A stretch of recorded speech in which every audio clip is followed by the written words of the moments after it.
सिमरन को लगा कि इस समय शशांक को करेक्ट करना ठीक नहीं रहेगा। वो कुछ देर तक शशांक को एकटक घूरती रही। इसके बाद सिमरन ने फिर से अपना सर घुमाया और सूरज को डूबते हुए देखने लगी। सिमरन को इस बात का एहसास ही नहीं हुआ था कि सूरज को डूबते हुए देखते देखते न जाने कब उसकी आंख लग गई।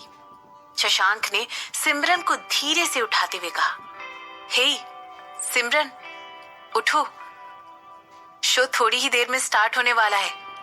सिमरन अभी भी नींद में थी, लेकिन उसे इस बात का एहसास हो रहा था कि कोई बहुत कोमल आवाज उसे जगाते हुए कह रही है, सिमरन उठ जाओ। और सिमरन ने अपनी आंखें खोलने की कोशिश की। 1 मिनट के लिए वो जम सी गई।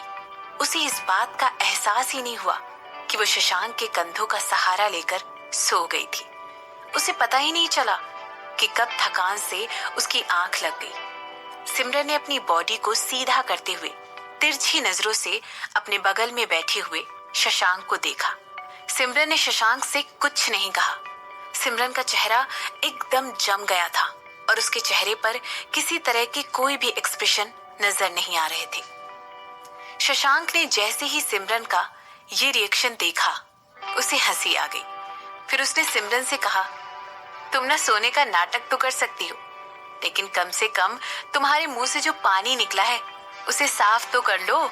जैसे ही शशांक ने ये कहा, ये सुनते ही सिमरन की आंखें बड़ी हो गई। सिमरन ने तुरंत अपना मुंह अपने हाथ से पोंछा। शायद सोते वक्त सिमरन के मुंह से पानी निकल रहा था और शायद वही उसके होठों के आसपास लगा हुआ था। लेकिन जब सिमरन ने देखा कि उसके होठों के आसपास कुछ भी नहीं लगा हुआ था, तब सिमरन ने तुरंत शशांक से कहा, झूठे, मैं कभी झूठ नहीं बोलता हूँ। शशांक ने तुरंत अपने कंधों की तरफ पॉइंट करते हुए सिमरन से कहा। इसके बाद शशांक ने सिमरन से कहा, मेरा मतलब था यहाँ मेरे कंधे पर, तुम्हारे होठों के पास नहीं। सिमरन ने तुरंत शशांक के कंधों पर देखा। उसके कंधे के एक तरफ एक गीला सा निशान बना हुआ था। ये देखते ही सिमरन को रियलाइज हुआ कि शशांक सच बोल रहा था। ये सिमरन के लिए एक बहुत एम्बैरेसिंग मोमेंट था। अचानक से सिमरन को लगा कि उसके कान बेहद गर्म हो गए हैं और शर्म के मारे उसके गाल भी लाल हो गए थे।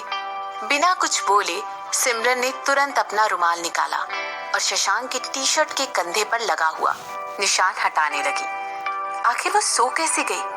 आखिर उसने खुद को इतनी एम्बैरेसिंग सिचुएशन में कैसे डाल दिया? कोई बात नहीं, शशांक ने सिमरन का हाथ पकड़ते हुए कहा। इसके बाद उसने एक सैंडविच निकाला और सिमरन से कहा, लगभग 9 बज चुके हैं, तुमने बहुत देर से कुछ नहीं खाया है, तुम्हें कुछ खा लेना चाहिए। कुछ देर पहले ही मैंने सैंडविचेस यहाँ मंगवाए थे, शशांक ने सिमरन को समझाते हुए कहा। इसके बाद शशांक ने सैंडविच की पैकिंग खोली और सिमरन को सैंडविच दे दिया। शशांक ने इसके बाद सिमरन से कहा, हम वापस से विला पहुंचने के बाद एक प्रॉपर डिनर करेंगे। सिमरन ने हाँ में सिर हिलाया और शशांक के हाथ से वो सैंडविच ले लिया। इसके बाद सिमरन ने अपना सर नीचे किया और खुद को मन ही मन कोसने लगी। उसे लगा कि इस वक्त शशांक उस पर हंस रहा होगा जब उसके मुंह से पानी निकालकर शशांक की टी-शर्ट पर गिर रहा था। सिमरन को इतना ऑकवर्ड लग रहा था कि वो शशांक की तरफ देखने में भी हिचकिचा रही थी। उसकी हिम्मत ही नहीं हो रही थी कि वो शशांक से नजरें मिला सके। इसीलिए वो चुपचाप बैठकर शशांक का दिया हुआ सैंडविच खा रही थी। लेकिन बहुत जल्द ही सिमरन ने उस सिचुएशन का एक दूसरा पहलू भी ढूंढ लिया। इसमें इतना एम्बैरेस्ड होने वाली क्या बात है? सिमरन ने खुद से बात करते हुए कहा। इसके बाद सिमरन ने सोचा, ये आदमी ऑलरेडी मेरे साथ 1 नाइट स्टैंड कर चुका है, तो ये थोड़ा सा पानी शायद उसके लिए कोई मायने भी ना रखता होगा। सही बात है, बहुत जल्द शो शुरू होने वाला है। शशांक ने झील की तरफ अपनी आंखें टिकाते हुए कहा।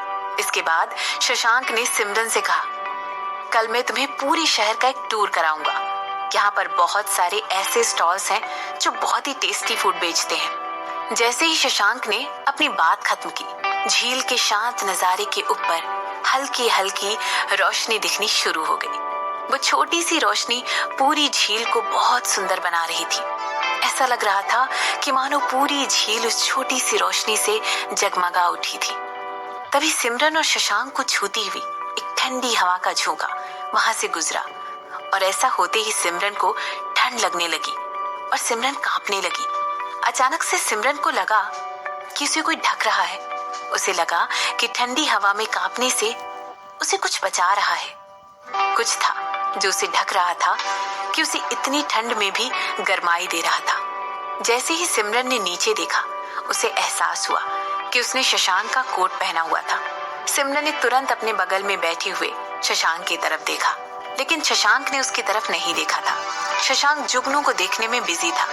सिमरन को शशांक का कोमल और सॉफ्ट चेहरा साफ दिखाई दे रहा था। आज रात एक बार फिर सिमरन को इस बात का एहसास हो गया था कि जो कुछ भी वो शशांक के बारे में पहले सोचती थी, वो सारे ख्याल हकीकत से कितने अलग थे। शशांक वैसा बिल्कुल भी नहीं था। जैसे ही शशांक को ये एहसास हुआ कि सिमरन उसे देख रही है, उसके चेहरे पर एक छोटी सी मुस्कान आ गई और उसने अपना सर घुमाकर सिमरन की आंखों में देखते हुए कहा, ये कितना सुंदर है ना। और फिर वो मुस्कुराने लगी। सिमरन ने हाँ में सिर हिलाया और फिर वो भी मुस्कुराते हुए जुगनुओं की बारात की तरफ देखने लग गई। ऐसा लग रहा था कि मानो बहुत सारे जुगनू झील के पास बड़ी खुशी से नाच रहे हों। ऐसा लग रहा था कि किसी ने स्लो मोशन में पटाखे जला दिए हों, जिनकी रोशनी अभी तक झील के ऊपर तैर रही हो, कभी ना खत्म होने वाली रोशनी। वो नजारा बेहद खूबसूरत लग रहा था। हे सिमरन, शशांक ने सिमरन से कहा। सिमरन ने शशांक की बात का जवाब दिया। थैंक यू, शशांक ने बहुत धीमी आवाज में सिमरन से कहा। सिमरन ने शशांक की बात का जवाब नहीं दिया और वो जुगनुओं की तरफ देखते रहे। सिमरन इस बात से अनजान थी कि उसके दिल में एक छोटी सी चिंगारी जल चुकी थी। शायद उसे भी शशांक से प्यार होने लगा था।